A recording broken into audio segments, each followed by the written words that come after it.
ఇంట్లో ఎందుకు వాడతారో తెలుసా? అందుకేరా నేను అంత ఫేమస్. కర్రీ, బజ్జీ, పులుసు, చట్నీ అన్నింట్లోనూ నేను హిట్టేరా బొడ్డోడా. అందుకే అనుకుంటా ఎక్కడ పడితే అక్కడ యాక్టింగ్ చేసేస్తున్నారా? అదేరా మన టాలెంట్. నన్ను చూసి నువ్వు కూడా హీరో అవ్వాలని కోరుకోరా.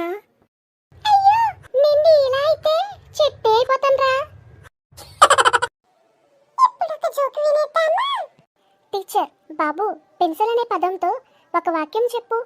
స్టూడెంట్, మేడం నిన్న మా నాన్నగారు అన్నారు ఈ పెన్సిల్ ఎంత చిన్నగా ఉందో నీ మార్కులు కూడా అంతే చిన్నగా ఉన్నాయని. ఫ్రెండ్స్, వీడియో బాగుందా? అయితే లైక్ చేయండి. సర్ప్రైజ్ ఏంటంటే సబ్స్క్రైబ్ చేసి కామెంట్లో మీ పేరు రాయండి. నెక్స్ట్ వీడియోలో మేము మీ పేరును చదువుతాము హీరో రేంజ్లో. మర్చిపోకుండా కామెంట్ చేస్తారుగా. భలే బాగుంది. చూద్దాం ఎంతమంది సబ్స్క్రైబ్ చేసి నేను కామెంట్స్ చేస్తారో.